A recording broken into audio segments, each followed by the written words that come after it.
আজ শুক্রবার 7ই চৈত্র 2025 সালের 21শে মার্চ বৃষভ রাশি বৃষভ লগ্ন টরাস সাইনের জাতক জাতিকাদের আজকের দিনটি কিন্তু এক প্রকার বেশ কাটতে চলেছে।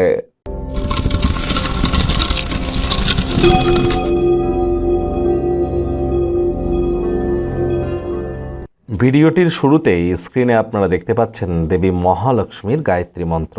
ওম শ্রী মহালক্ষ্মী চ বিদ্মহে বিষ্ণুপত্নী চ ধীমহি তন্ন লক্ষ্মী প্রচোদয়াৎ। এটি আজ আপনারা সন্ধেবেলার সময় যদি পারেন 108 বার জপ করুন। মহিলা যারা আছেন তারা আজ সন্ধেবেলার সময় স্নান আদি সেরে লক্ষ্মীর ঘটের সামনে বসে সাদা রঙের বস্ত্র অথবা লাল রঙের বস্ত্র পরিধান করে লক্ষ্মীর পাঁচালী পাঠ করুন। বৃহস্পতিবার লক্ষ্মীর পাঁচালী পড়ে কোনো লাভ নেই, ওটা গুরুবার চেষ্টা করুন। আজ শুক্রবার লক্ষ্মীবারে লক্ষ্মীর পাঁচালী পড়বার, এটি আপনাদেরকে বহুলাংশ উপকৃত করবে।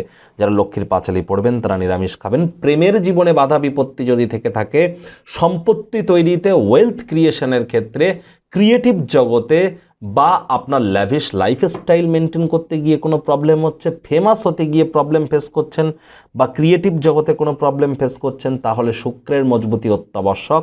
এমনকি আমাদের গোপনাঙ্গ সম্পর্কিত কোনো সমস্যা থেকে থাকলেও শুক্রের মজবুতি অত্যাবশ্যক। ডোপামিন হরমোন যেটা আমাদের হ্যাপিনেসের কারক তত্ত্ব, সেটি বৃদ্ধি করতে গেলেও শুক্রের মজবুতি অত্যাবশ্যক। স্নানের জলে হাফ কাপ কাঁচা দুধ, গঙ্গা জল বা আতর ইত্যাদি দিয়ে স্নান করুন, লক্ষ্মীর নাম জপ করুন, অত্যন্ত উপকৃত হবেন।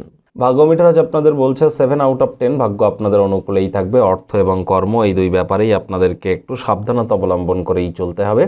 কায়িক পরিশ্রম হলেও শরীর মনে সতেজতা এবং তরতাজাই আপনারা অনুভব করবেন। দীর্ঘদিনের পুরনো রোগশোক অসুস্থতা থেকে আজ মুক্তি পাওয়ার দিন, পরিত্রাণ পাওয়ার দিন। কাজের জায়গায় সিনিয়রদের থেকে একটু চাপ, গৃহে কিছু মতবিরোধ আপনাকে আজ কাজে মনোনিবেশ করতে সমস্যার সৃষ্টি করতেই পারে। তৎসত্ত্বেও বলবো, কোনো প্রকার সামান্যতম অবহেলাও কিন্তু আর্থিক ক্ষয়ক্ষতির কারণ হতে পারে। ব্যয়বহুল একটি দিন, খরচ বাড়বে। নতুন উদ্যোগ পরিকল্পনার পাশাপাশি নতুন নির্মাণ কার্যকে আজ পিছিয়ে দিন। চাকরিজীবী যারা আছেন অফিসে কম কথা বলে কাজ বেশি করুন, মনের থেকে মস্তিষ্ককে বেশি দাম দিন। কোনো প্রকার অফিস পলিটিক্স বা গসিপিংয়ের অংশ যেন হবেন না, বসের কুনজরে পড়ে যেতে পারেন। রাজনীতিবিদ যারা আছেন জনসংযোগ বৃদ্ধি করুন। কঠোর কায়িক পরিশ্রমের কোনো বিকল্পই কিন্তু নেই। দিনের শুরুটা যতটাই ক্লান্তিকর হোক না কেন, বেলা বাড়ার সাথে সাথে ভালো ফলাফল আপনারা পেয়ে যাবেন।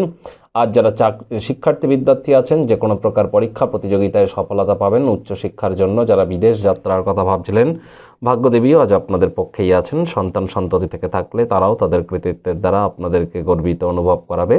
হাউস ওয়াইফদের জন্য দিনটি এক প্রকার বেশ। প্রেমিক প্রেমিকা, স্বামী স্ত্রী উভয়ের ক্ষেত্রেই বলবো, ফুল ফুটুক আর না ফুটুক, আজ আপনাদের প্রেমের বাগানে বসন্ত।